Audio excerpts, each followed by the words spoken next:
2023, o sea, en las declaraciones tributarias del año que se presentan en el año 2024 con respecto al denuncio rentístico del 2023, es importante tener en cuenta que muchos aspectos en el cierre contable, no digamos tanto fiscal, sino en el cierre contable del año 2022, empiezan a aplicarse en forma inmediata en materia contable. Entonces ahí es importante empezar a mirar cada una de las estructuras de las normas, qué efectos contables hay y qué debemos de tener en cuenta de la reforma tributaria que empieza a regir en el 2023, que debemos de tener en cuenta en el cierre contable del año gradable 2022. Me refiero específicamente a un aspecto o a dos aspectos que es necesario analizar. Todo lo que tiene que ver con impuesto de renta diferido, que es, todos bien lo sabemos, es un problema de carácter tributario, de carácter mercantil, no tributario. Repito, es un problema de carácter mercantil y no de carácter tributario. O sea que es un problema, el impuesto de renta diferido es un problema, digamos que entre comillas, no me gusta mucho el término, pero lo voy a emplear para un mejor entendimiento por parte de todos ustedes. Empiezan para efectos contables. Yo digo que no me gusta el término contable en este caso, me gusta más el término financiero o mercantil, dado de que la contabilidad cobija tanto aspectos que tienen que ver con lo mercantil como aspectos que tienen que ver con lo tributario. La contabilidad es el gran todo, ¿no es cierto? En ese sentido, pues uno dice efectos mercantiles o financieros, o sea, para estados financieros o efectos tributarios. Cuando hablo de efectos mercantiles es para la presentación de estados financieros. Y recordemos que la presentación de estados financieros es un resultado del proceso contable. Los estados financieros no son la contabilidad. Los estados financieros es el producto del proceso contable. Las declaraciones tributarias es el producto del proceso contable. Las declaraciones tributarias no son la contabilidad, los estados financieros no son la contabilidad. En eso pues hay que hacer muy buena claridad porque tendemos a confundir todos estos criterios. La contabilidad es una cosa, los estados financieros es otra cosa, las declaraciones tributarias es otra cosa. Las cifras contenidas en las declaraciones tributarias y las contenidas en los estados financieros, en las declaraciones tributarias y en los estados financieros, todas deben salir de la contabilidad del proceso contable. Y en eso sí quiero yo hacer un énfasis también antes de entrar en materia, y es que, por ejemplo,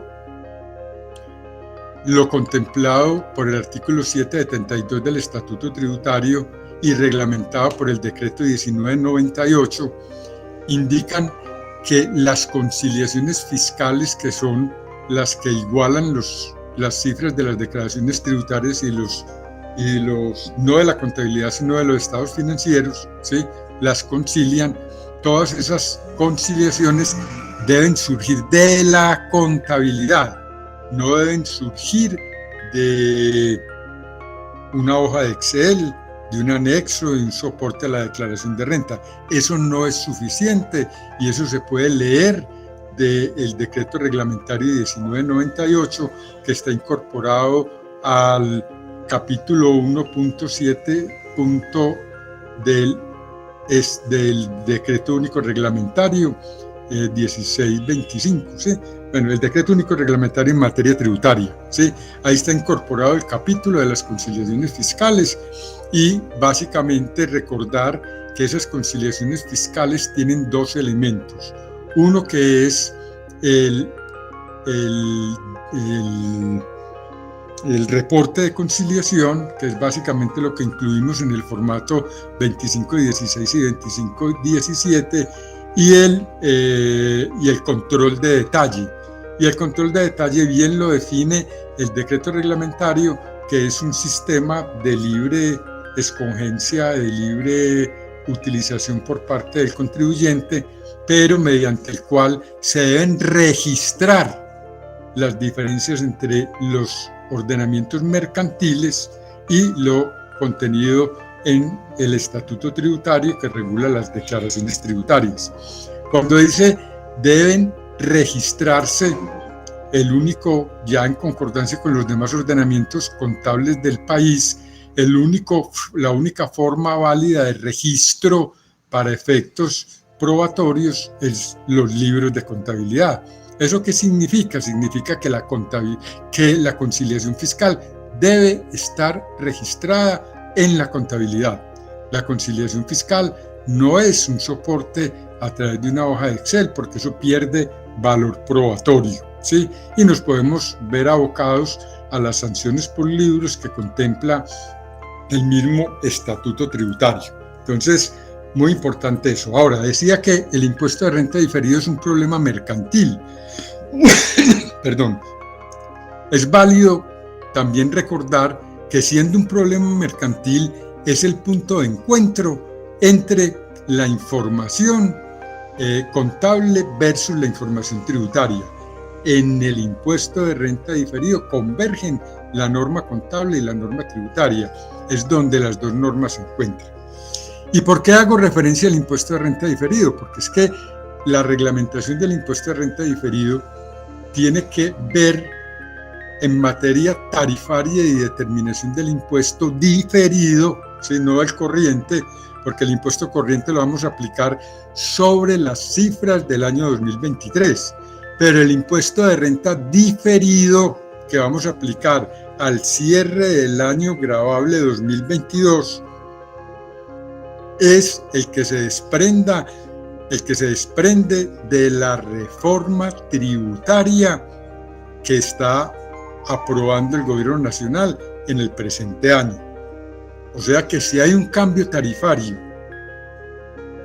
en esta reforma tributaria que está pendiente de sanción y de publicidad en el diario oficial, si esa reforma tributaria, lógicamente, como se espera, quede publicada antes del 31 de diciembre, porque falta que yo conozca la publicidad en el diario oficial, las tarifas que están contenidas, óigalo bien, las tarifas que están contenidas y los procedimientos para determinar el impuesto en esa reforma tributaria deben aplicarse para el caso del impuesto de renta diferido, porque bien lo plantea tanto la NIC 12 como la sección 29 de la NIC para pymes, que se deben aplicar las tarifas de impuestos aprobadas mediante una ley, ¿sí?, vigente a diciembre 31 del respectivo año periodo gravable, que se vayan a aplicar cuando tales diferencias se igualen en el futuro, ¿sí? O sea que si, por ejemplo, estoy hablando de una empresa de zona franca o una entidad dedicada a los hoteles, a la hotelería, o estas empresas que les modificaron la tarifa, entonces tendrán que aplicar, como la diferencia se va a igualar en el 2023 y en el 2023 y siguientes el impuesto de renta varió para ellas, entonces el impuesto corriente del año 2022 se aplica con la tarifa actual, antes de reforma, pero el impuesto de renta diferido con la tarifa aplicada, aprobada en la reforma tributaria. Igual cosa sucede con los alcances de lo que vamos a ver más adelante, la tasa mínima de tributación que trae la reforma tributaria. En ese sentido, la aplicación de esa tasa mínima de tributación, de ser factible, cuando, hago la claridad, logremos entender de lleno los alcances de esa tarifa mínima de tributación y en lo pertinente al impuesto de renta diferido, será necesario aplicar sus alcances o los alcances que podamos determinar. Otro aspecto importante que debemos de tener en cuenta al cierre de este periodo contable con respecto a la reforma tributaria es la conformación del impuesto al patrimonio. Y ahí empezamos a tener unos dolores de cabeza, ¿sí? Ahora pues repasamos un poco rápidamente la norma del impuesto al patrimonio. Y ahí empezamos a tener algunos dolores de cabeza, por ejemplo, para aquellas personas naturales obligadas a llevar contabilidad, ¿no es cierto? Personas naturales obligadas a llevar contabilidad, donde el patrimonio a diciembre 31 del año 2022, que va a ser base el 1 de enero del año 2023 para el impuesto de renta, para el impuesto de patrimonio, sufre por lo menos en el caso de las inversiones en sociedades que no coticen en bolsa unas modificaciones. Y ahí nos vamos a empezar a encontrar con una problemática, porque el estatuto tributario es muy claro que las declaraciones tributarias deben salir de los estados financieros, de los libros de contabilidad. Y entonces nos vamos a encontrar con que en la contabilidad podríamos tener tres cifras distintas de patrimonio. Por un lado, el patrimonio resultante de aplicar el marco técnico normativo de las normas internacionales, de las normas de auditoría generalmente aceptadas, que son las normas internacionales o las IFRS. Primer valor de patrimonio. Segundo valor de patrimonio, el patrimonio fiscal a diciembre 31 del respectivo año o periodo gravable, o sea, el que vamos a informar en la denuncio rentístico del año 2022, en la declaración que presentemos ahora a principios del año 2023. Y por otro lado, el patrimonio fiscal no de la declaración de renta, sino el patrimonio fiscal de la declaración del impuesto sobre el patrimonio, que tiene algunas valoraciones, vuelvo y repito, por lo menos en el caso de las inversiones en sociedades que no cotizan en bolsa, una valoración distinta, ¿sí? O sea, vamos a tener que tener, valga la redundancia, en la contabilidad registradas tres valores de patrimonio. O sea, ya estamos hablando ya no de una contabilidad en dos dimensiones, ¿sí? O una contabilidad en tres dimensiones, sino que podríamos llegar a una contabilidad en cuatro dimensiones, por lo menos, ¿sí? Entonces, ojo que ese cierre del año fiscal 2022 es supremamente importante, porque como les digo, yo puedo valorar mis inversiones bajo el modelo NIF de una manera, mis inversiones en sociedades distintas a las que cotizan en bolsa, las puedo valorar para efectos del impuesto, del patrimonio en el impuesto sobre la renta, en el denuncio rentístico del impuesto a la renta, al costo, por ejemplo, pero para efectos del impuesto del patrimonio las puedo valorar al costo reajustado de acuerdo al artículo 73 del Estatuto Tributario en comparación con el valor intrínseco de la inversión en la sociedad, registrando el menor de los dos. O sea, podría tener tres valores distintos para efecto de una inversión en una asociada, en una sociedad en general. Tres valores distintos en un mismo activo. Y eso, vuelvo y repito, como lo establece el Estatuto Tributario, debe salir de la contabilidad para no exponerme a una sanción, lógicamente, por libros de contabilidad que puede ser demasiado onerosa. Muy bien, vamos a analizar, digamos, los principales cambios, y voy a anunciar solamente para que dos aspectos en el de personas naturales, dos aspectos inicialmente en renta personas naturales, y lo voy a anunciar solamente para que tengamos presente qué va a pasar con las retenciones en la fuente a partir del 1 de enero del año 2023 por concepto de salarios y demás pagos de carácter laboral. Porque ya pues lo que es la liquidación del impuesto, esto sería para el denuncio rentístico del 2023 que vamos a presentar en el 2024. El denuncio rentístico del 2022 que presentamos en las declaraciones del 2023 se rige por las normas que están actualmente vigentes, pero cambiaría en el caso de la retención en la fuente los límites y los beneficios que se tienen. Actualmente recordemos que ese rentas de trabajo del 25%, ¿sí? Están exentas hasta 2.800 VTs, o sea, 109 millones de pesos anuales o 9 millones de pesos mensuales. Con la reforma pasa de 2.800 VTs a solo 790 VTs, el límite del 25%, es decir, de 30.023 anuales a 2.501.000, ¿sí? Entonces vemos que hay un aspecto que puede afectar la renta exenta y por ende puede impactar incluso el impuesto a la retención en la fuente, perdón. Lo mismo ocurre con el límite del 40% de los beneficios tributarios. Recordemos que ese 40% estaba limitado a 5.040 VTs, o sea, 191 millones de pesos al año. Con la reforma, el límite del 40% pasa sigue pues, el 40%, pero no con un límite de 5.040 VTs, sino de 1.340 VTs, o sea, hasta 50.925.000. En compensación de eso, pues lógicamente se permiten algunos otros cambios que hay en la tributación. Por ejemplo, se va a permitir hasta 4 dependientes, máximo de 72 VTs por cada uno, por lo cual entonces las retenciones en la fuente, y habrá que esperar el decreto reglamentario, van a poderse descontar dependientes debidamente informados hasta estos topes que trae la reforma tributaria, ¿sí?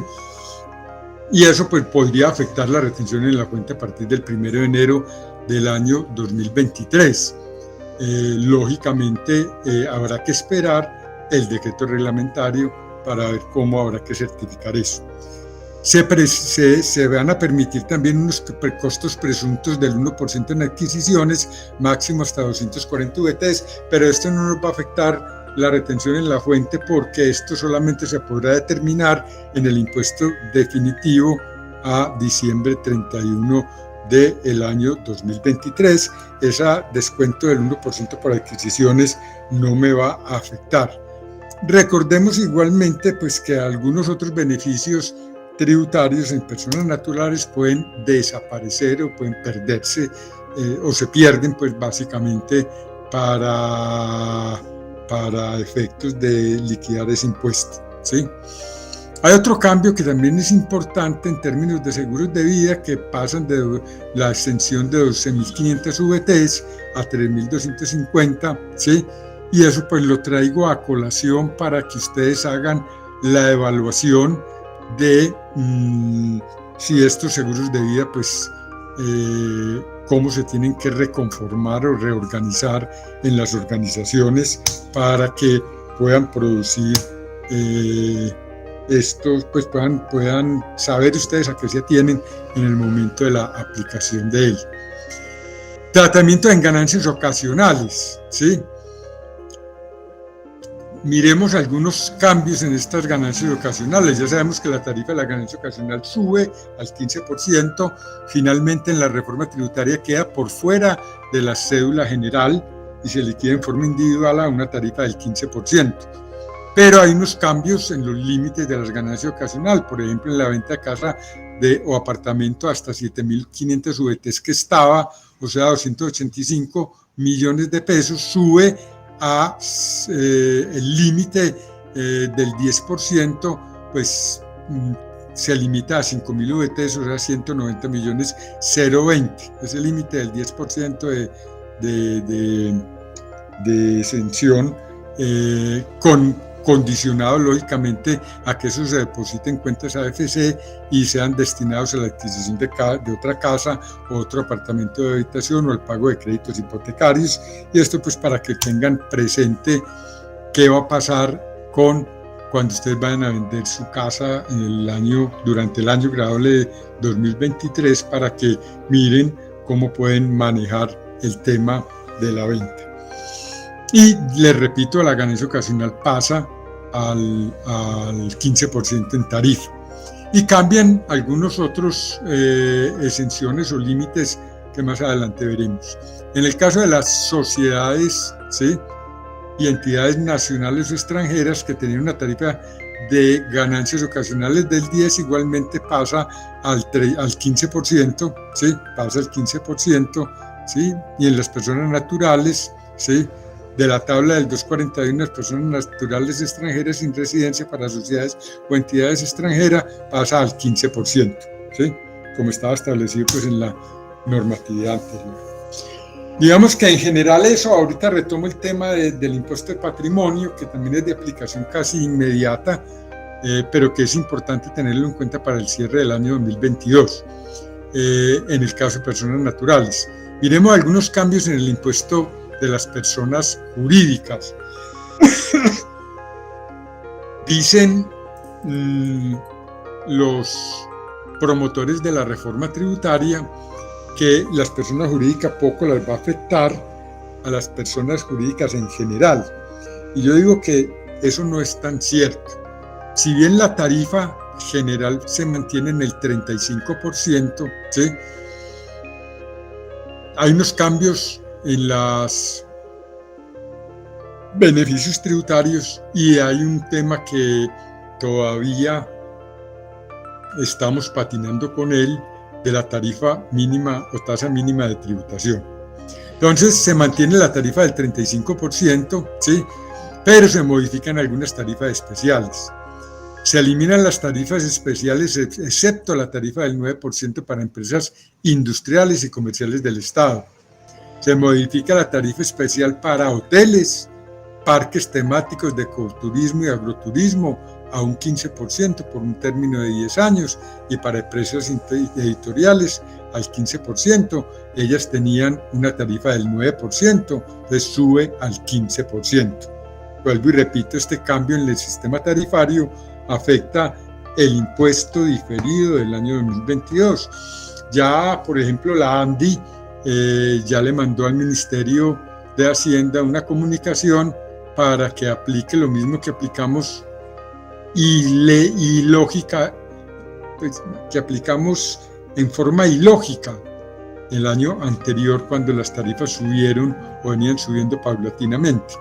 Digo que ilógico, la petición no tiene sentido, aunque pueda aliviar en algo a las empresas, pero desde el punto de vista técnico contable, eso es un aspecto que no debería de presentarse, ¿sí? Y lo que están planteando es que ese incremento, ese efecto del incremento retroactivo de la tarifa para efectos del impuesto de renta diferido no afecte los resultados del año 2022, sino que vaya contra o revalorización de patrimonio o utilidades de periodos anteriores o superávit que se tengan establecidos. Vuelvo y repito, eso a mí no me gusta. Si bien puede ser un beneficio en la determinación de las utilidades a distribuir a los socios o accionistas, me parece que el tratamiento que sugiere la ANDI para el manejo de ese impuesto de renta diferido, si bien beneficia esa distribución de dividendos, me parece que es antitécnico desde el punto de vista de la conceptualización de la información financiera, ¿sí? Sin embargo, pues de aprobarse, pues se podría aplicar de manera voluntaria. Yo no lo recomendaría. Yo lo que le diría a los administradores y a los directivos de las organizaciones es que modifiquen la forma de liquidar o de contemplar la distribución de utilidades para que ese efecto pues quede automáticamente dentro del patrimonio de la sociedad, pero no como resultado del periodo. A mí manejar un impuesto que afecta el resultado directamente con cargo al patrimonio simplemente por no afectar la distribución de utilidades me parece que es totalmente antitécnico, con todo el respeto pues de los señores de la ANDI que siempre lo han solicitado y el gobierno nacional ha accedido a ello. Me parece que no es una buena práctica de tipo contable o financiero, ¿sí? Se crea una sobretasa de 5 puntos teníamos una sobretasa anteriormente de 3 puntos para entidades del sector financiero con algunas limitaciones. Aquí se sube al 5% y se abre la cobertura de esa sobretasa. Entidades financieras, aseguradoras, reaseguradoras, sociedades comisionistas de bolsa, sociedades comisionistas agropecuarias, las bolsas de bienes y productos agropecuarios, agroindustriales, otros commodities y los proveedores de infraestructura por un término o hasta el año 2027 con esos 5 puntos porcentuales, con unas condiciones, y es que la renta gravable sea igual o superior a 120.000 UETs, o sea, 4.560 millones de pesos de renta, ¿sí? Se crea una nueva sobretasa que oscila entre el 0 y el 15% para sociedades nacionales, establecimientos permanentes y personas jurídicas extranjeras que realicen actividades de extracción de hulla, extracción de carbón, extracción de petróleo, etc. Esa sobretasa se calculará de acuerdo al precio promedio del respectivo año gravable objeto de la declaración y se pondrá únicamente para contribuyentes con renta gravable igual o superior a 50.000 UETs, o sea, 1.900 millones de pesos, considerando pues una VT de 38.004, ¿sí? Recordemos, todas estas sobretasas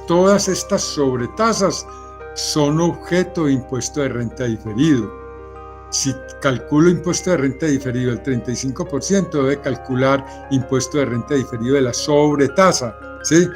De la sobretasa, haciendo el estudio correspondiente a cómo podría afectarla en el caso en el que yo no tenga claramente establecida cuál es la gradualidad de esa sobretasa, pues calcularla con un promedio histórico indexado podría ser, tal como lo hace cualquier estimación contemplada en las normas internacionales de información financiera.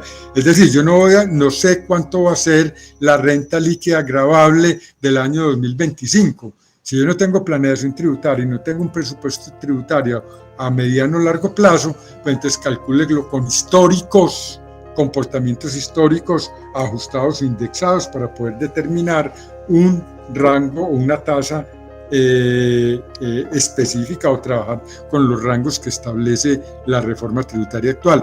Vuelvo y repito, para el impuesto de renta diferido al cierre del año 2022, ¿sí?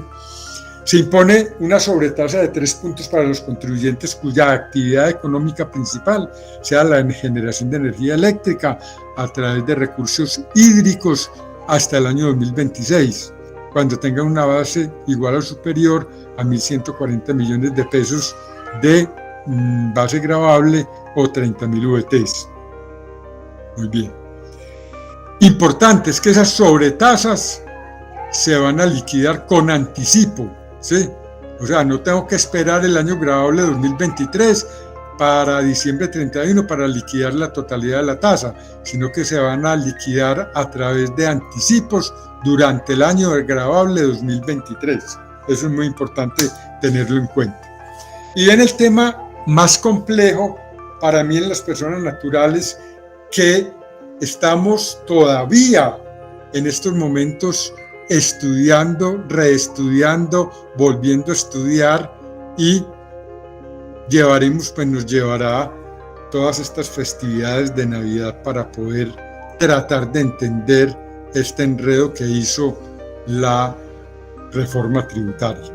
Se establece una tasa mínima de tributación para personas jurídicas, exceptuando las personas jurídicas extranjeras sin residencia en el país, y se calculará esa tasa mínima de tributación a partir de la utilidad financiera depurada. Ojo pues con eso. Si estamos hablando de utilidad financiera depurada, estamos hablando de las utilidades bajo NIF, ¿sí? Las utilidades bajo NIF.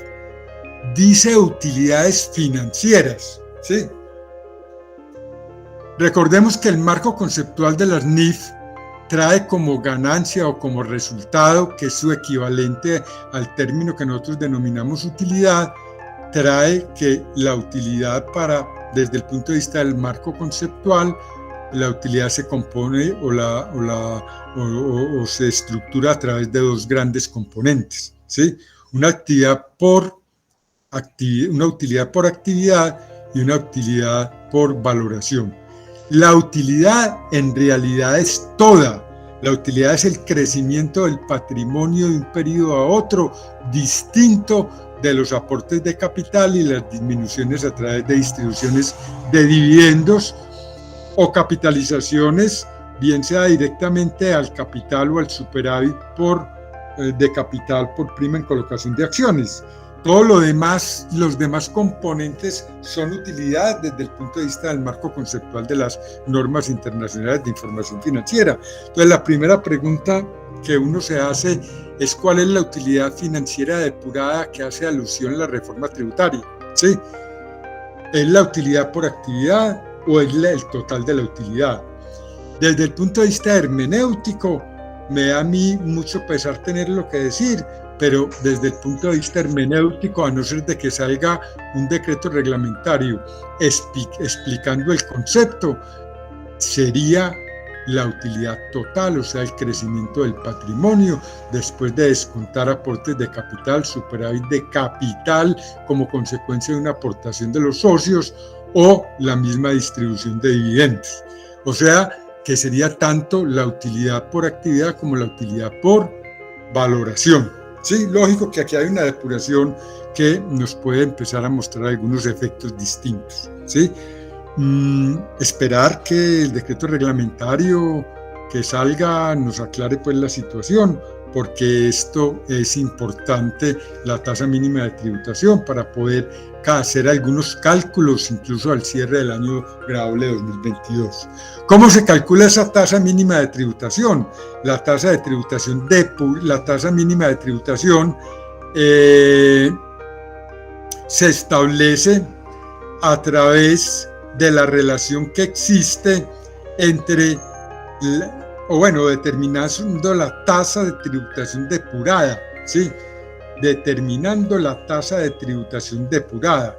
¿Y cómo determino la tasa de tributación depurada?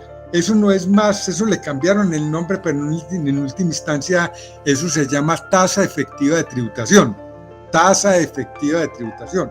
Ellos la llaman aquí en la reforma, digamos que tasa de tributación depurada. Es una tasa efectiva de tributación depurada en última instancia. ¿Sí? Porque en general lo que hemos conocido como tasa efectiva de tributación es el impuesto liquidado dividido la utilidad mercantil, ¿no es cierto? Y ahí me da la tasa efectiva de tributación, que yo la compararía contra la tasa nominal y miraría pues cuál es el efecto de beneficios o perjuicios tributarios que se tienen dentro de la organización. Aquí estamos hablando en términos reales de una tasa efectiva de tributación depurada, que la voy a determinar o establecer a partir del impuesto depurado dividido la utilidad depurada, ¿sí? Todo lo depurado. La tasa de impuestos depurada se obtiene a través del impuesto depurado dividido por la utilidad depurada. Vuelvo y repito, ¿sí? Vuelvo y repito que la tasa efectiva de tributación la hemos conocido tradicionalmente con el impuesto liquidado, ¿sí? Dividido la utilidad mercantil antes de impuesto. Aquí es lo mismo, pero depurado todo. ¿Depurado con qué? Pues aquí nos dice cómo se depura el impuesto. El impuesto depurado, ¿cómo se obtiene? Se obtiene con el impuesto neto de renta, ¿sí? Menos el impuesto depurado. Impuesto neto de renta más los descuentos tributarios y créditos fiscales generados en sistemas de doble imposición, menos el impuesto de rentas pasivas en el exterior. Ese es el impuesto depurado. Bueno, le encuentro una lógica a ese impuesto depurado. Pero el denominador, que es la utilidad depurada, ¿sí? Se conforma por la utilidad contable, UC, que es la utilidad contable, o utilidad contable.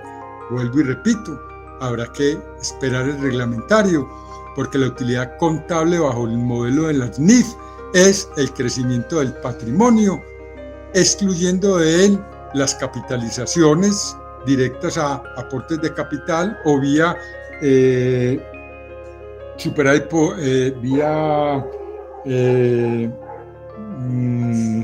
prima en colocación de acciones y, lógicamente, afectando con la disminución de patrimonio por distribución de utilidades, ¿sí? Ese crecimiento del patrimonio, ¿sí?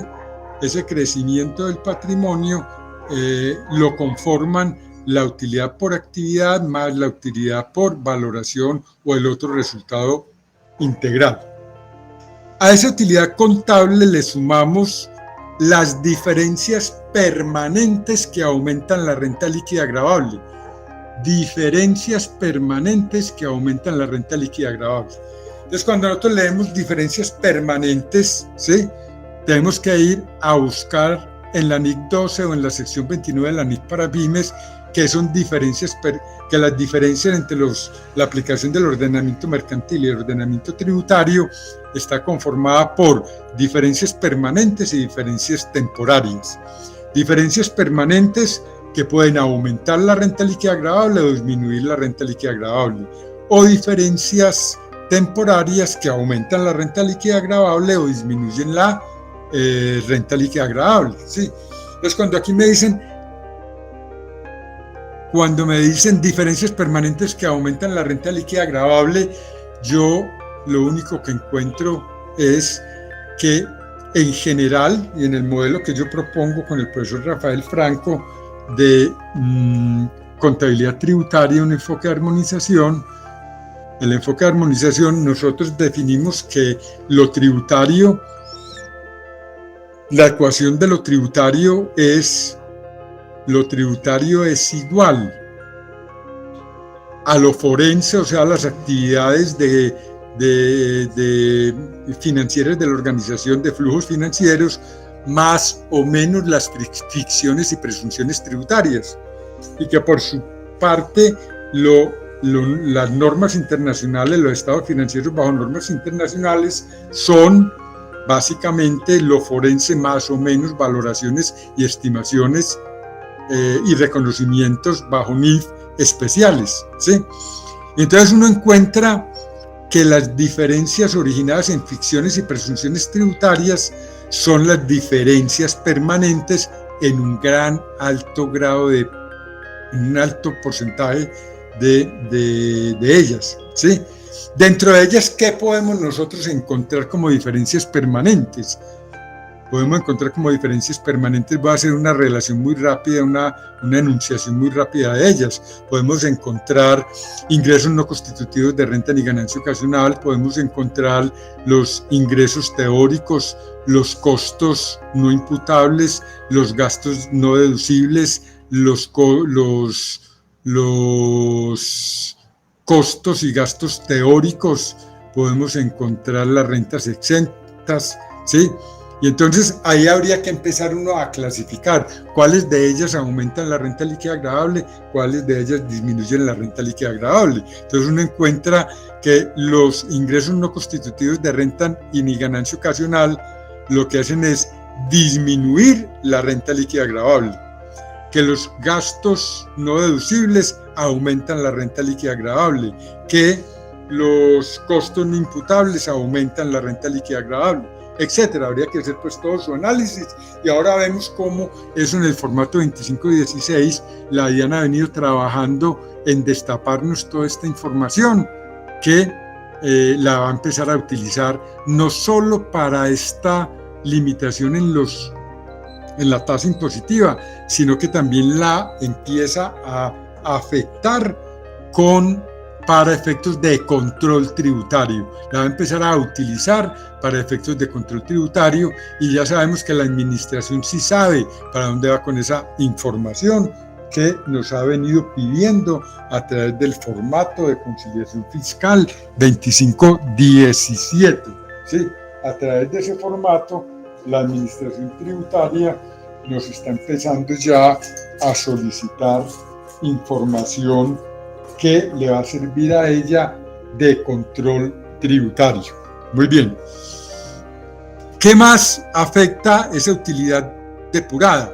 Pues ya vimos la utilidad contable, parte de la utilidad contable bajo NIF más las diferencias permanentes que aumentan la renta líquida agradable, menos los ingresos no constitutivos de renta ni ganancia ocasional, siendo que los ingresos no constitutivos de renta ni ganancia ocasional es una diferencia permanente que disminuye la renta líquida agradable, ¿sí?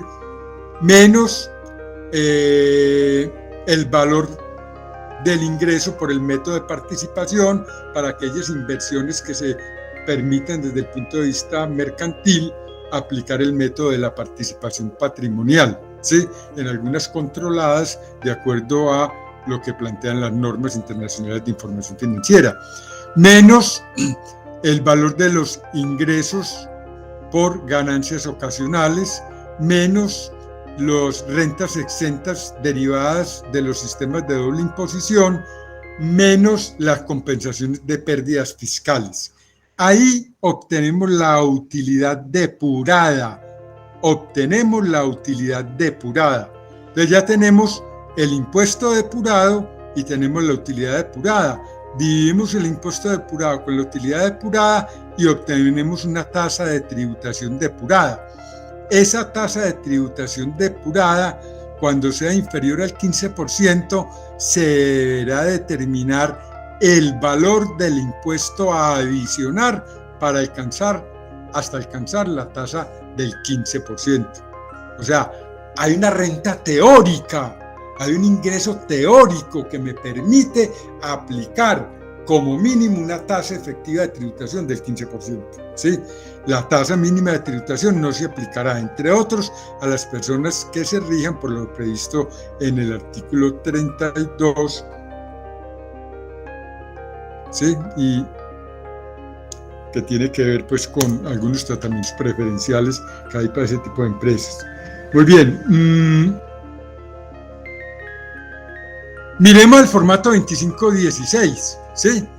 Y nosotros en el formato 2516, en una de sus partes, encontramos que diferencias permanentes que aumentan la renta líquida agradable. Entonces dice, deducciones de impuestos, gravamen a los movimientos financieros, gastos sin soportes, lo que les decía ahora, costos y costos no imputables, gastos no deducibles, pagos al exterior sin prueba de retención en la fuente, pagos al exterior que excedan el 15% de la renta líquida agradable, donaciones que no cumplan los requisitos legales, etc. Aquí encuentran ustedes pérdidas y ganancias deducibles, otros ajustes, dividendos declarados en favor de contribuyente en el periodo fiscal, rentas líquidas. Aquí encuentran ustedes algunos, porque no están todos, porque como en todo lo tributario hay otros gastos no deducibles de naturaleza permanente, otros ajustes que afectan la renta líquida agradable. Entonces lo pueden ustedes observar en el formato de conciliación como una guía de qué es lo que va a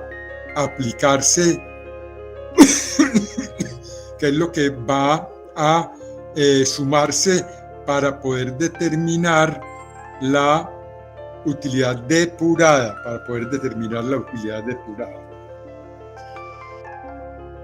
Muy bien. La fórmula es compleja de entender, de alcanzar a verle todo su impacto o todo el impacto general que ella pueda tener. Sin embargo, pues habrá que hacer simulaciones, o en esas estamos haciendo simulaciones, midiendo efectos, y es muy importante que ustedes en sus ratos de ocio, ahora en las festividades de Navidad, puedan lógicamente tratar de indagar cada vez la conformación de eso y cómo esa tasa efectiva de tributación los puede impactar en sus organizaciones, y que por lo menos mirar la forma de aplicar eso en el impuesto de renta diferido al cierre del año gradable de 2022, ¿sí? No obstante, pues nosotros seguiremos haciendo análisis y estar pendientes en el mes de diciembre de nuestro canal en YouTube, Escenario Contable y Tributario, que en la medida en que vamos obteniendo mayor información, pues haremos videos cortos de 3, 4 minutos o 5 minutos para explicar los alcances de tasa efectiva de tributación o tasa mínima de tributación que contempla la norma. También trae para personas jurídicas, ¿sí? El valor de ciertos ingresos como no constitutivos de renta o deducciones especiales, rentas exentas, descuentos tributarios que no podrán exceder del 3% de la renta líquida ordinaria del contribuyente para efectos del cálculo del impuesto a pagar. Entonces se hará o se establece una fórmula especial. Pero ¿cuáles son esos beneficios tributarios que están contemplados básicamente o que fueron modificados con la reforma tributaria? ¿Sí? Entonces, antes estaba el incentivo a la capitalización, que se elimina. El del 107 queda, el del 126-2, deducciones por donaciones efectuadas a la Corporación Gustavo Matamoros, se elimina ese beneficio tributario, se elimina el del 158-1, donaciones o inversiones en investigación, desarrollo tecnológico e innovación, queda el del 255, el del 257, descuento por donaciones a entidades sin ánimo de lucro pertenecientes al régimen especial, becas por impuestos, los de la ley 30 del 92, deducción por financiación en estudios de los trabajadores en instituciones de educación superior, para efectos tributarios podrá deducir dicho monto de sus costos de operación. Todos estos que no están rayados quedan limitados. El del artículo 56, estímulo al patrimonio cultural de la nación. El del 44, estímulo a procesos de capitalización, el de la ley 23, del artículo 23 de la ley 1257 del 2008, 200% de salarios a mujeres víctimas de la violencia, y el de las deducciones por investigación en infraestructura y proyectos para escenarios habilitados o infraestructura de escenarios habilitados existentes destinados a la realización de espectáculos públicos de las artes escénicas, serán deducibles en el impuesto del 100%, ¿sí? Entonces, ojo que ahí pues hay una limitación. ¿Qué pasa con las zonas francas? Pues que este límite que es de las sociedades que se constituyan como zonas especiales, zonas francas, no ceses, ¿sí? Durante el periodo su tarifa de impuesto a la renta seguirá siendo del 0%, pero no aplica la limitación de la tarifa mínima del 15%. O sea, la SOMAC permanece el régimen de la SOMAC, ¿sí? Pero no le aplica el límite de la tarifa mínima de tributación. Con respecto a las zonas francas, sufren algunas modificaciones importantes en el caso de las zonas francas. Si bien la tarifa, digamos que permanece, ¿sí? Mantener la tarifa del 20% para usuarios industriales, pero única y exclusivamente sobre ingresos provenientes de exportación de bienes y servicios, siempre y cuando acuerden su plan de internacionalización y anual de ventas, en el cual se establezcan objetivos máximos de ingresos netos por operaciones de cualquier naturaleza, que adquieren acuerdos con el Ministerio de Industria, Comercio y Turismo, y si el usuario industrial incumple las condiciones previamente establecidas, se aplicará la tarifa general. Tiene que hacer los acuerdos y solo le permiten el 20% de tarifa sobre las exportaciones. Esto empieza a regir el 1 de enero del año 2024, o sea que 22 y 23, como estamos tributando las zonas francas.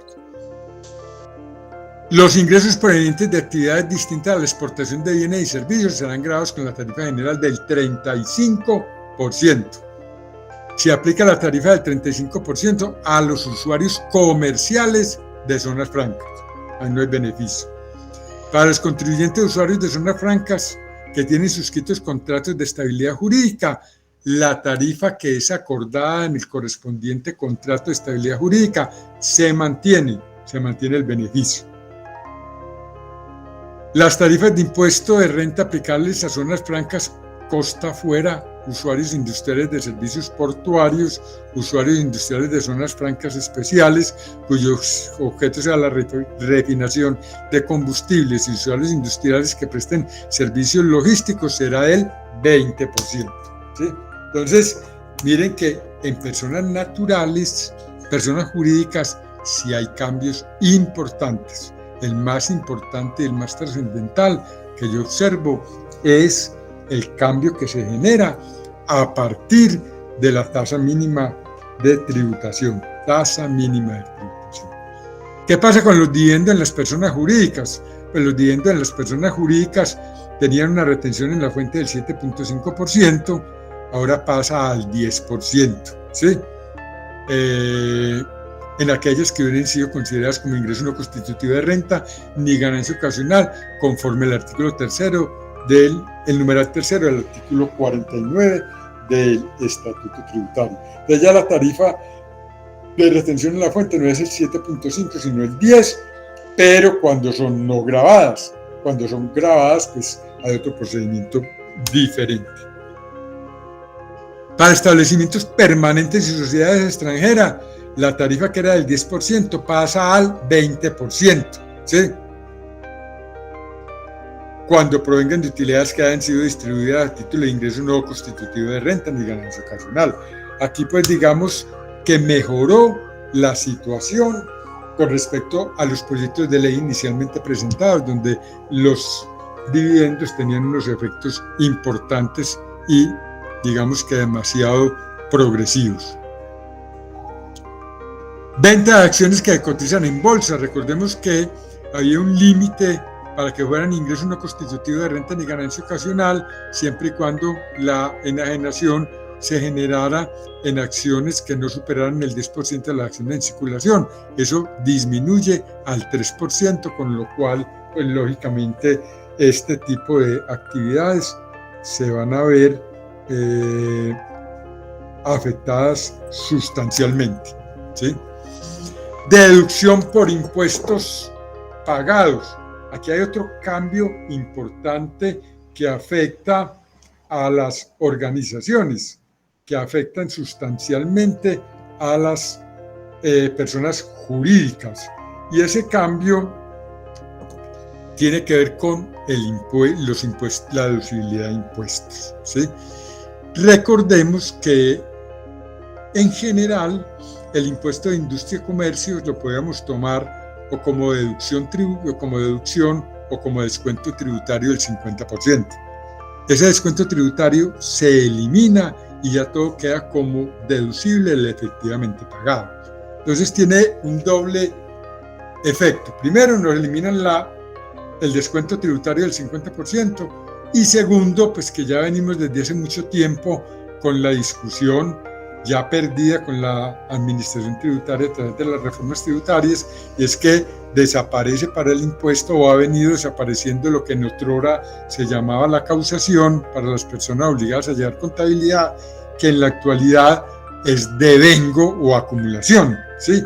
Y vale la pena hacer una aclaración, hacer una propaganda, una publicidad política no pagada, ¿sí?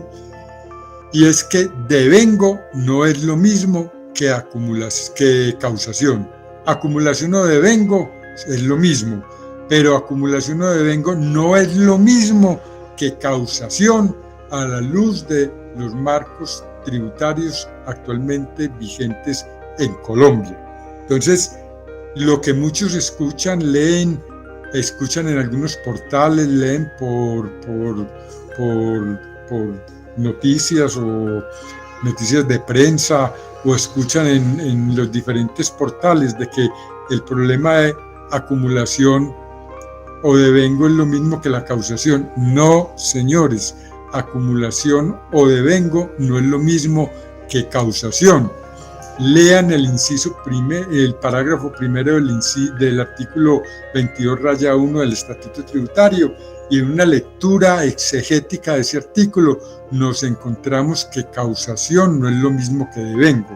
Tenemos lógicamente que comparar la definición que en términos de causación traía el artículo 27 del Estatuto Tributario anterior a la reforma de la Ley 1819, que modifica el concepto de causación por devengo.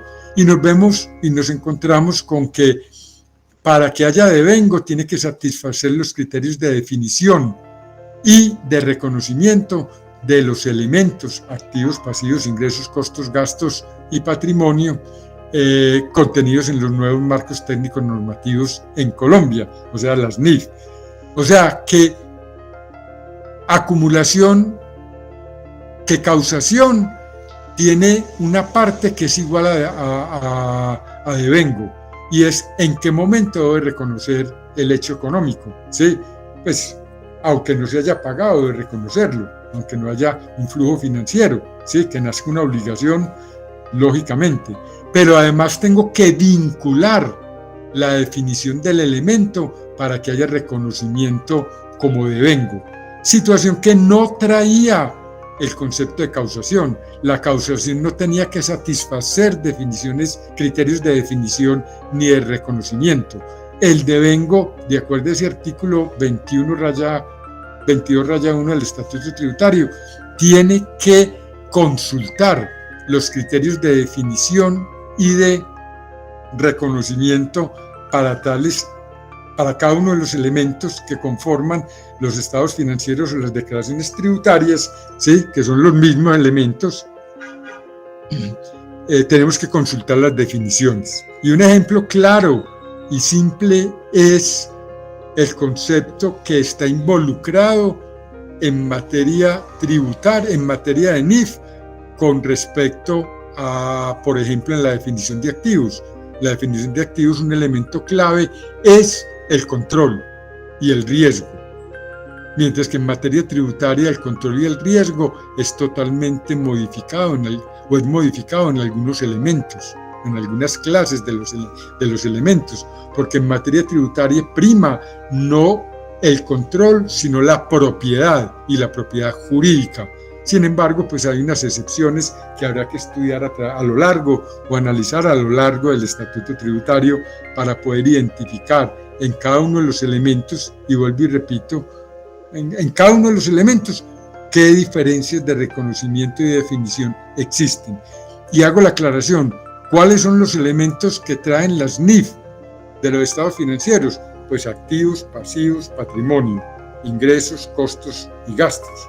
Y en lo tributario, ¿qué trae el Estatuto Tributario como elemento que conforma la base gravable del impuesto sobre la renta y el correspondiente patrimonio como parte integral de la declaración de impuesto de renta? Patrimonio bruto, pasivos, patrimonio líquido, o sea, el equivalente a lo que los elementos del estado de situación financiera, y los elementos del estado de resultados, que en materia tributaria se llama depuración de la renta líquida, que son ingresos, costos y deducciones. Esos son los elementos paretos entre el modelo contable y el modelo financiero y el modelo tributario, valga la aclaración.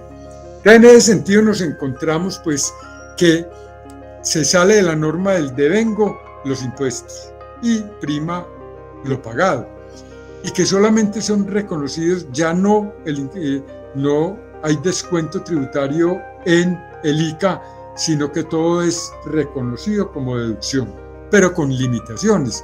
En el caso del gravamen a los movimientos financieros se mantiene la limitación del 50%, ¿sí? En el ICA el 100%, ¿sí? No serían deducibles las contraprestaciones correspondientes a regalías, a título de regalías. El impuesto de patrimonio no es aceptado fiscalmente como deducción. El pago por afiliaciones a clubes sociales, los gastos laborales del personal de apoyo de actividades ajenas a la productora de renta, los gastos personales de los socios, partícipes, accionistas, clientes y o familiares. Y no es deducible el impuesto de patrimonio ni el de normalización tributaria. Se introduce, pues, lógicamente, o se generan, pues, algunos otros beneficios que trae la norma en términos de reconocimiento de algunos costos especiales, como en el caso de la mano de obra que estaba para entidades que se dedicaran a la caficultura, y ahora también los amplían al sector papero, a la papicultura, ¿sí? Dejando los demás sectores de la actividad agropecuaria, digamos que ajenos o desprotegidos frente a este concepto, ¿sí? Muy bien. Digamos que hasta aquí, ¿sí?, lo concerniente a lo general, ¿sí? lo general en materia de personas jurídicas, digamos, lo más importante. Hay muchas más cosas que podrían derivar, pero realmente pues no hay el tiempo suficiente. A medida que vamos haciendo otros webinars, esperamos hacer otro antes de finalizar el año, en la medida en que podamos ir dilucidando más y encontrando pues reglamentarios de esta reforma. Y como les decía, estar atentos a Escenario Contable y Tributario, nuestro canal en YouTube, Canal de Conocimiento y Desarrollo Empresarial, SAS, donde publicamos semanalmente videos de actualización, y quien ingrese, por favor, suscríbase y dele clic a la campanita. ¿Qué pasa con el régimen tributario especial? ¿Sí? Básicamente lo que se hace es modificar los plazos que tiene para el cumplimiento de las obligaciones de este régimen. ¿Sí? Ganancias ocasionales para personas jurídicas igualmente quedan en el 15%. ¿Sí? Se maneja o se amplía mucho más estricto el régimen de presencia económica significativa, ¿sí? Y es para todas aquellas operaciones que tienen que ver con servicios en la red. Entonces hay pues una restricción, hay una imposición a este tipo de actividades en un artículo 9 que se establece en la reforma tributaria, los artículos 57 y 61, donde hacen o vinculan en materia de impuestos sobre la renta a las actividades de publicidad online, contenidos digitales, transmisión libre de streaming, procaps, música, plataformas de intermediación, suscripciones digitales a medios audiovisuales como periódico, música, videojuegos, ¿sí? La gerencia, administración o manejo de datos electrónicos como almacenamiento en la nube, el licenciamiento de motores de búsqueda online, entre otros. Todo esto pues empieza a ser regulado en el impuesto, en materia de impuestos sobre la renta, ¿sí? Impuesto al patrimonio. Tengamos en cuenta el impuesto al patrimonio, lo voy a anunciar para dejar un poquito a un lado ya las personas jurídicas en lo sustantivo y podamos ver el impuesto de patrimonio, los cambios básicamente en el régimen simple de tributación, y damos algunas cositas rápidamente de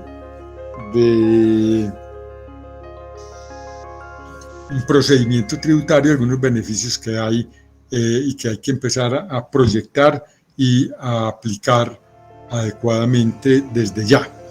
El impuesto de patrimonio, entonces, básicamente lo mismo, personas jurídicas, ¿sí?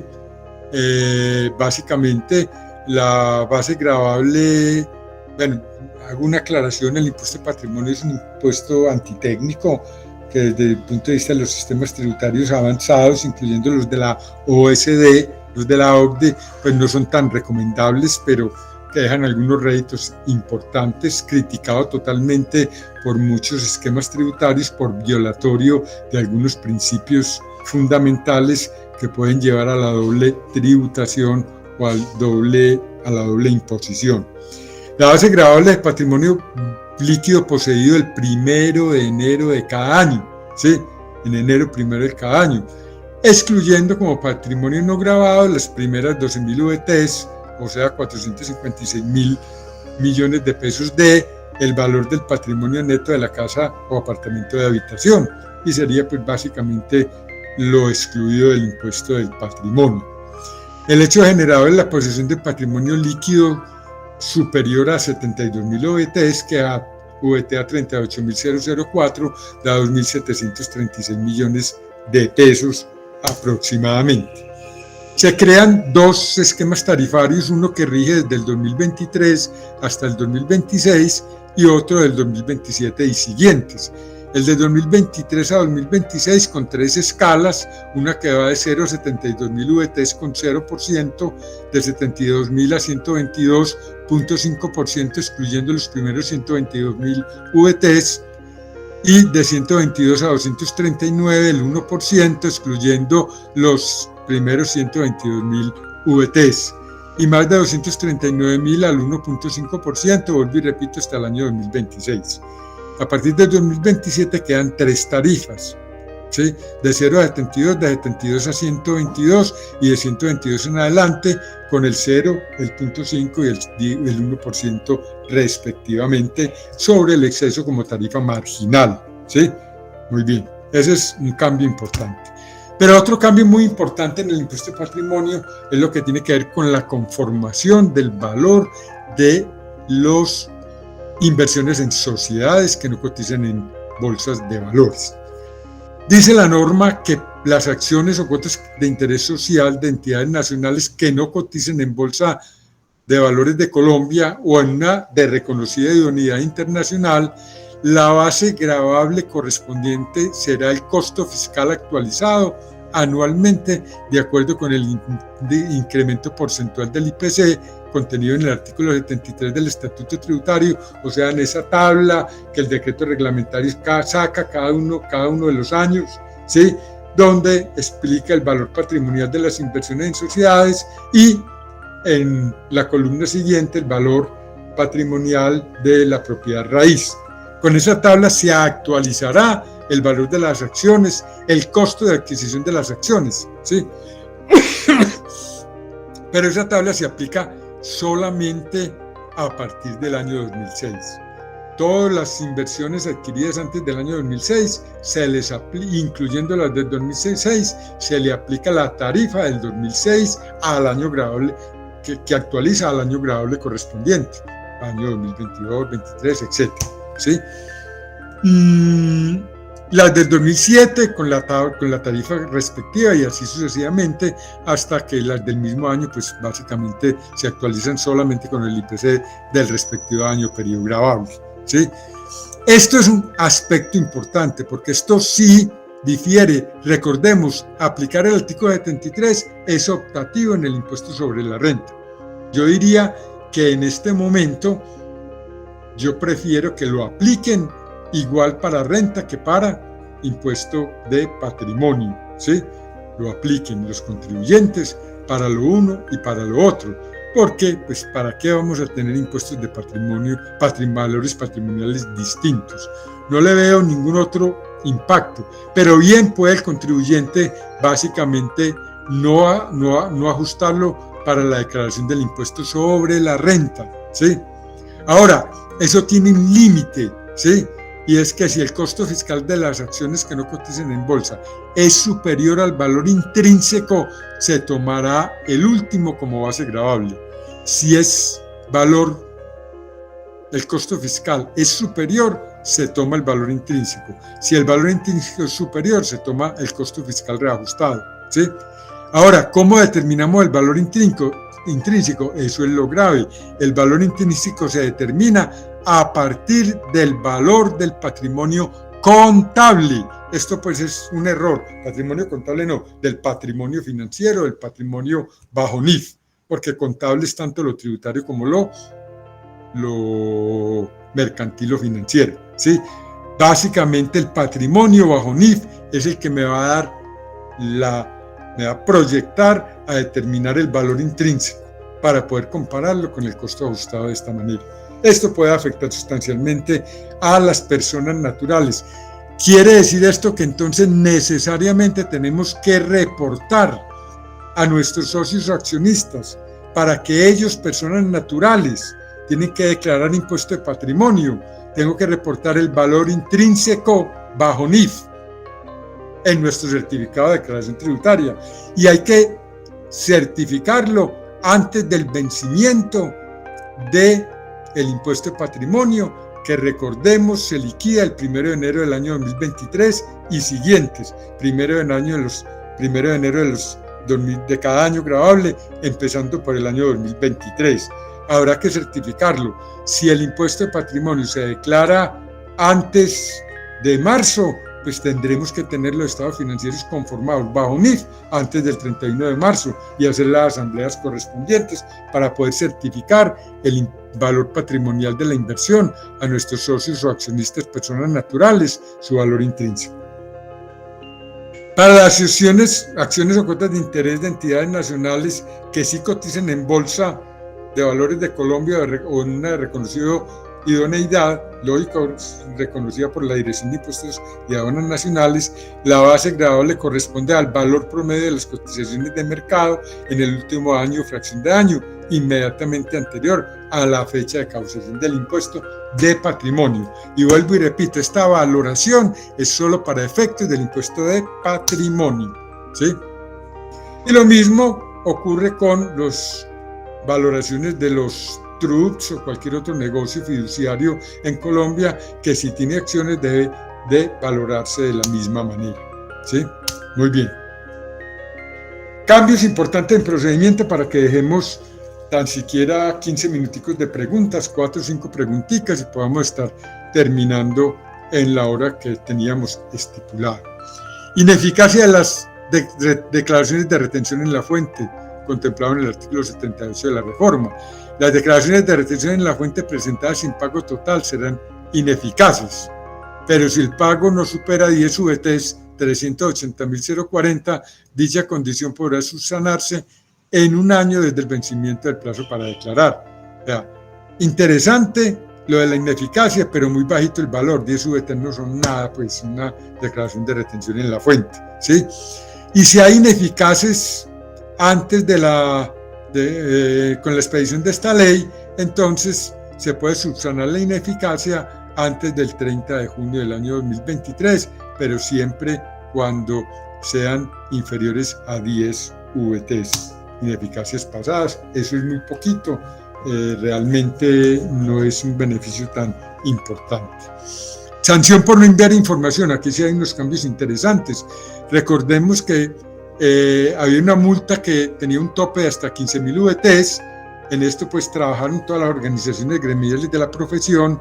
Nosotros en el Consejo Nacional mandamos cartas y muchos gremios nacionales pues se motivaron a hacer sugerencias y fueron acogidas por el Congreso y bajaron sustancialmente.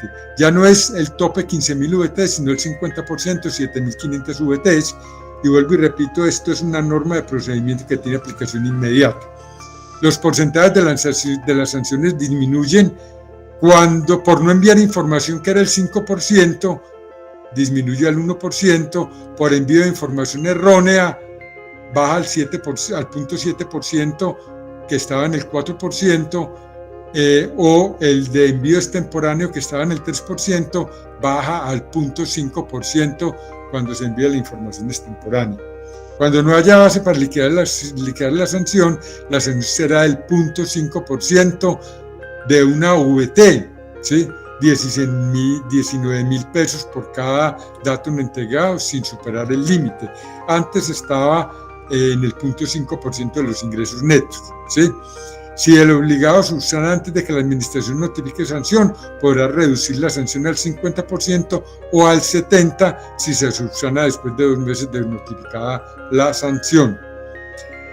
Si el obligado subsana antes de que la administración profiera pliego de cargos, podrá reducir la sanción al 10%. O sea, mire, estaba al 20%, entonces hay realmente unos beneficios importantes en este sentido, y evaluemos qué tenemos y miremos cómo podemos organizar esta información. Esa medida transitoria para aplicar la reducción de la sanción estaría vigente hasta el 1 de abril del año 2023. De lo contrario, pues no habría el beneficio correspondiente.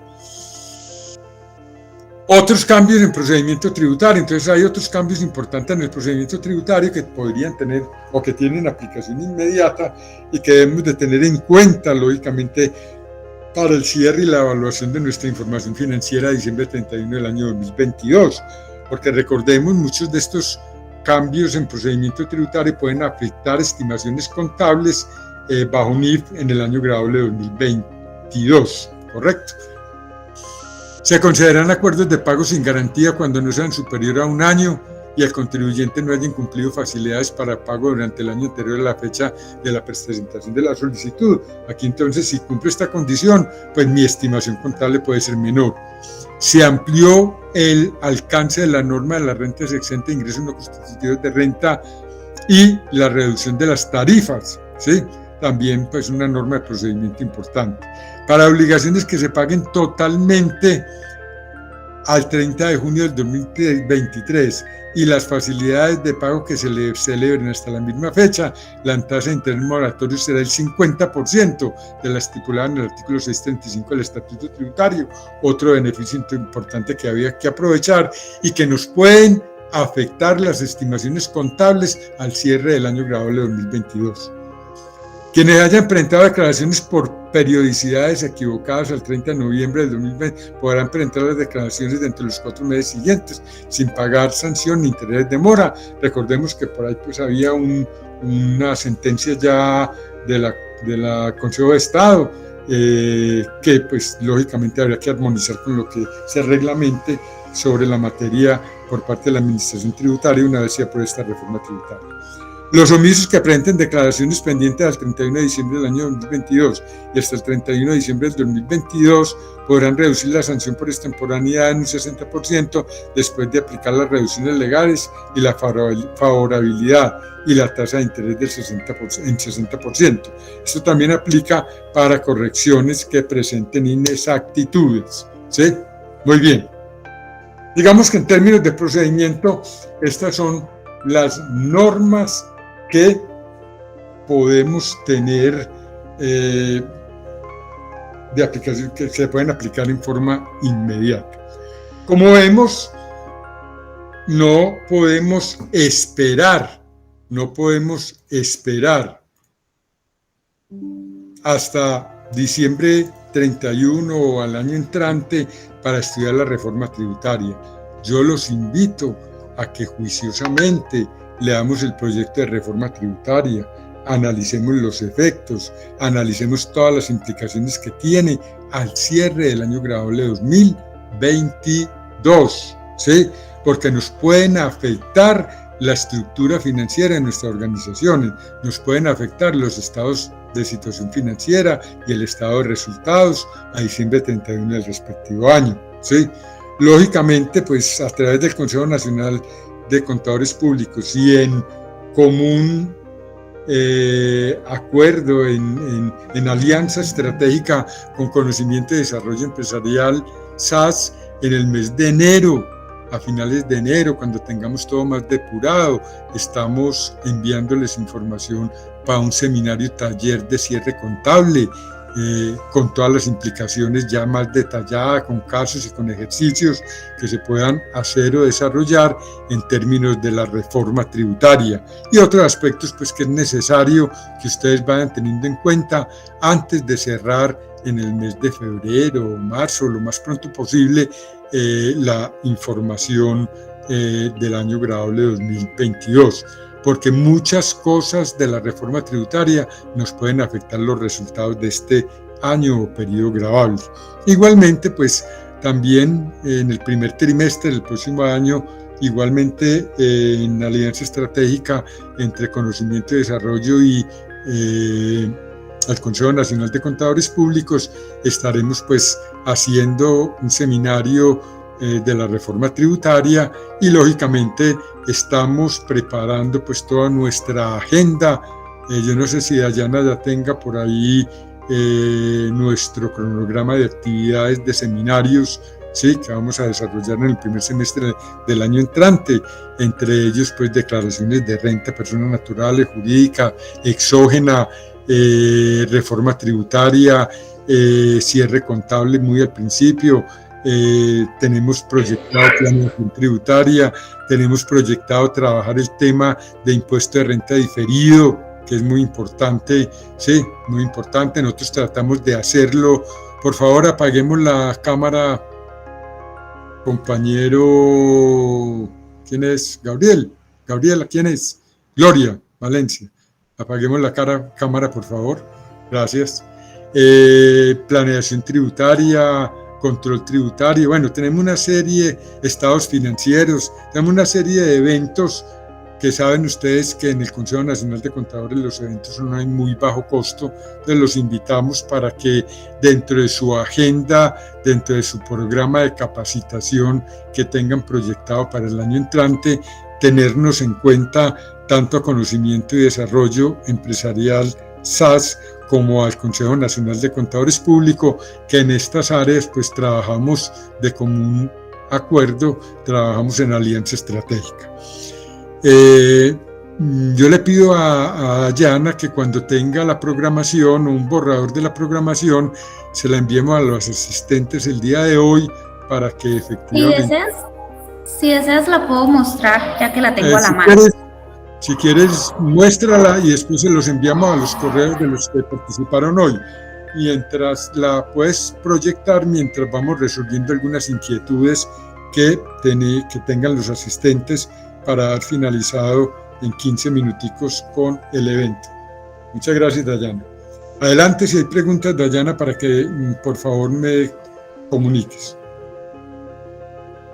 Y yo te pido el favor de que a todos los participantes les enviemos la agenda. Vale, mañana les llegará. Agenda, les repito, sujeta a cambios dependiendo del cronograma del calendario tributario que saca la Administración de Impuestos. Muy bien, si hay preguntas, con mucho gusto. ¿Sí? Vale, igualmente los asistentes pueden levantar la mano. Primero tenemos la pregunta de Leonardo Berrío García. ¿Cómo se estima que se manejarán los límites del 25% de renta exenta para personas naturales contemplados en el numeral 10 del artículo 206 del Estatuto Tributario? Si bien es cierto que está limitado a 790 VT para retención en la fuente, se debe dividir en los 12 meses tomando la porción mensual de 65.83 VT, 2.791.982 para el 2023. Sí, Leonardo, hay que esperar el decreto reglamentario, pero lo lógico es el planteamiento de lo que el cálculo que usted plantea en su pregunta. Me parece que eso es lo lógico que salga en la reglamentación de la reforma tributaria. Eso es el esquema lógico que debería de presentarse en el decreto reglamentario. Esperemos de todas maneras el decreto reglamentario, pero en síntesis yo pienso que ese debe ser el procedimiento. Vuelvo y repito, la norma no lo ha contemplado, simplemente toma el límite de las rentas exentas del 25% y ya los decretos reglamentarios lo que hacen es regular la forma, el procedimiento para practicar la retención en la fuente, pero el procedimiento que usted plantea me parece que es el lógico que debe quedar en el decreto reglamentario. Vale, Olga Lucía Zapata nos tiene una pregunta, te cedo la palabra.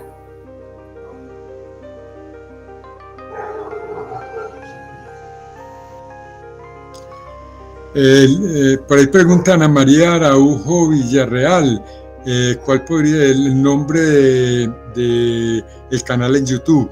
Se llama, pongámoslo por ahí en el chat, Dayana, y mañana cuando enviemos la agenda mandemos el nombre del canal de YouTube. Es Escenario Contable y Tributario. Olga, bien pueda, saludes, yo tengo por ahí algo pendiente con usted, estaba muy ocupada esta semana, pero yo la tengo ahí en turno. Usted sabe que yo soy una seguidora suya, don Luis, ¿cómo está? Buenas tardes a todos. Don Luis, sí, le agradezco que me pueda ayudar con la consulta. Ya mañana estoy un poquito más desocupado y mañana le atiendo su consulta. Ok, pero referente a este tema que estamos viendo hoy, tengo una inquietud. Con la nueva reforma tributaria, digamos, las personas que omitieron hacer la declaración de activos en el exterior y que no hicieron la normalización de la que hablaba la ley 2155 o la resolución 2155, que no se hicieron en las fechas que era, ¿va a existir alguna amnistía o qué se puede hacer? Digamos, dentro de esos régimen sancionatorio va a haber algunas cosas que ayuden a mejorar esa situación. No, doña Olga, desafortunadamente no quedó en la reforma tributaria nada respecto a la normalización o a un saneamiento de la normalización. Y la normalización era muy clara pues de su acogimiento en forma oportuna. Entonces, pues desafortunadamente en términos de normalización, la reforma tributaria no trajo absolutamente nada. Ok, muchas gracias. Muy bien. Vale, tenemos en la fila a Julie Duque. Te cedo la palabra, Julie. ¿Quién puede, Julie? Buenas noches a todos, doctor Luis. Mi consulta tiene que ver con respecto a para decretar las utilidades. Cuando usted habla que debe hacerse este año, pues por todo lo de la reforma, es a 31 de diciembre la reunión con los socios y demás. Lo que pasa es que en la empresa en la que estoy nunca se ha decretado ni se ha distribuido utilidades. Ya el tema se habló y ya se quiere pues hacer. Entonces mi duda es, ¿se debe hacer a 31 de diciembre una asamblea pues en la reunión de socios o se puede hacer a más tardar a 31 de marzo que uno hace pues como la reunión del año inmediatamente anterior? No, Julie, al 31 de marzo del año siguiente usted puede hacer una asamblea para tomar decisiones con respecto a las utilidades del año 2022 o anteriores, pero esa decisión del año 2023 no ya le cobijaría con la nueva reforma tributaria. Entonces yo le recomiendo que usted haga la asamblea antes del 31 de diciembre, ojalá mañana, ¿sí?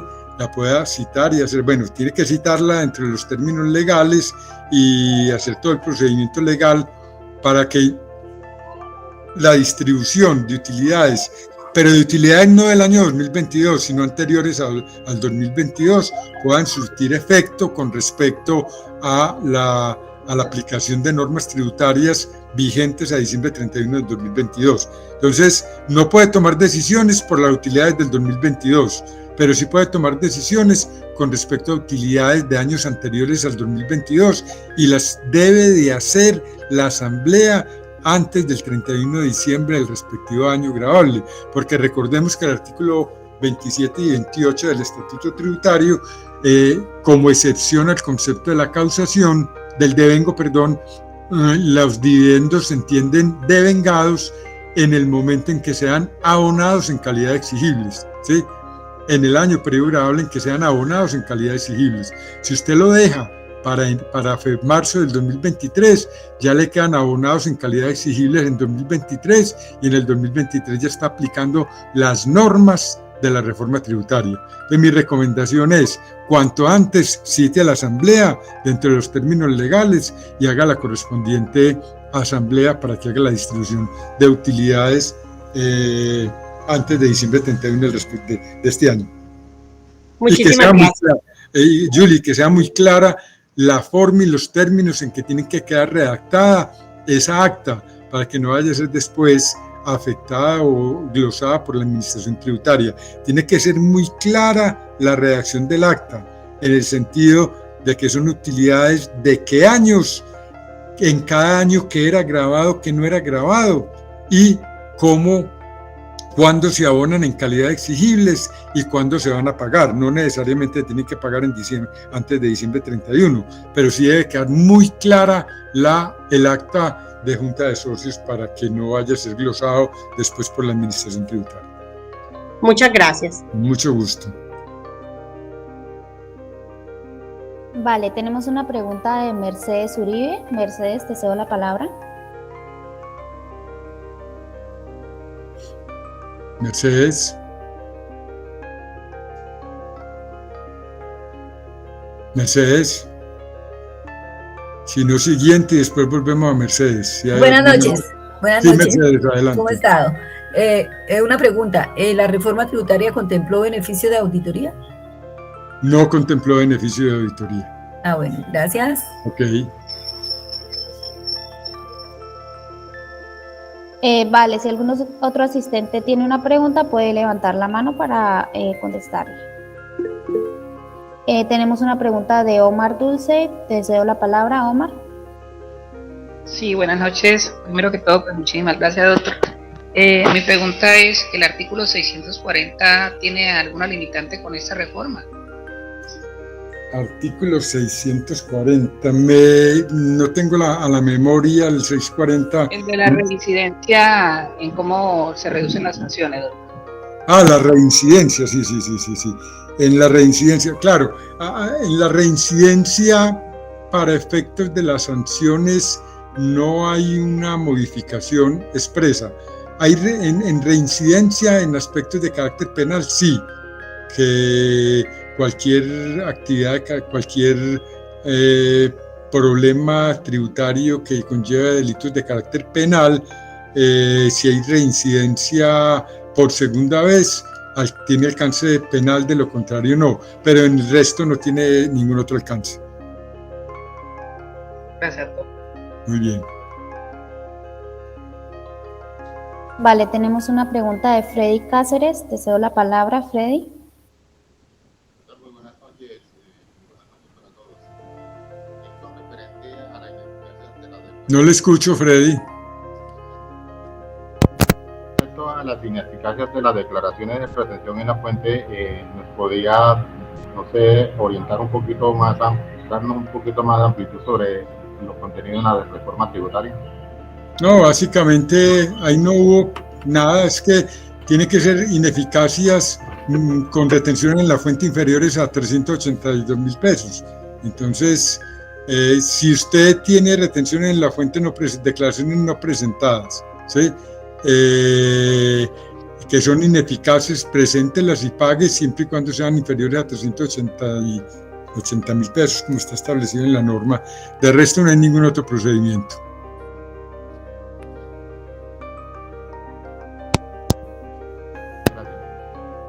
Muy bien, Dayana, ¿quién más? Mercedes Uribe tiene otra pregunta, te cedo la palabra, Mercedes. Gracias, y aquí Canzona.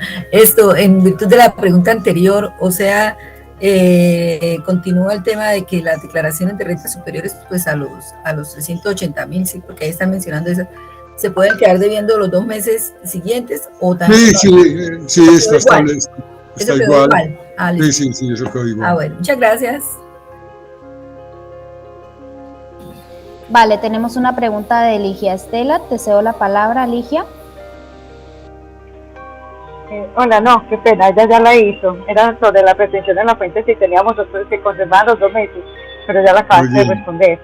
Sí, gracias. Muy bien. 2 últimas preguntas, Dayana, para que cerremos. Vale, no tenemos más preguntas hasta el momento. Muy bien, de todas maneras, a todos los participantes, muchas gracias por asistir a esta convocatoria que hicimos, el Conocimiento y Desarrollo Empresarial SAS y Consejo Nacional de Contadores Públicos. Para nosotros es muy grato contar con todos ustedes, que nos apoyen. Las preguntas de ustedes, las inquietudes de ustedes nos aportan bastante, no solo a nosotros, sino también a los participantes. Los invitamos, vuelvo y repito, a nuestro canal en YouTube, a donde estaremos publicando semanalmente pues, nuestros videos cortos y también videos largos sobre las diferentes problemáticas del ejercicio profesional. Los invitamos a que visiten nuestras redes sociales, igualmente las del Consejo Nacional de Contadores Públicos. Para todos, pues de antemano, una feliz Navidad y un próspero año nuevo. Los invitamos a que reflexionemos profundamente sobre la problemática que atraviesa nuestra profesión en los actuales momentos. Esperemos que el año 2023 sea un año con mejores perspectivas para el ejercicio de nuestra profesión, para el desarrollo profesional nuestro. Esperemos que las propuestas que plantea o que está planteando el Consejo Técnico de la Contaduría Pública y la Junta Central de Contadores no prosperen, porque son totalmente perjudiciales para el desarrollo de nuestra profesión. Que por lo pronto prosperen otras propuestas o se vuelva a hacer un análisis conjunto de la problemática y las necesidades que requiere nuestra profesión en términos de reglamentación. Como lo decimos y lo he dicho yo desde hace algún tiempo, tengo un lema que me inventé: reforma a la profesión sí, pero no así, ¿sí? Regulación de nuestra profesión sí, pero no así, como lo está planteando el Consejo Técnico de la Contaduría Pública y como lo plantea la Junta Central de Contadores. Los invito a todos ustedes a que participen en las actividades de tipo gremial que desarrollamos conjuntamente con el Consejo Nacional de Contadores Públicos en defensa de la profesión contable colombiana. Muchas gracias, una feliz noche y hasta una próxima oportunidad.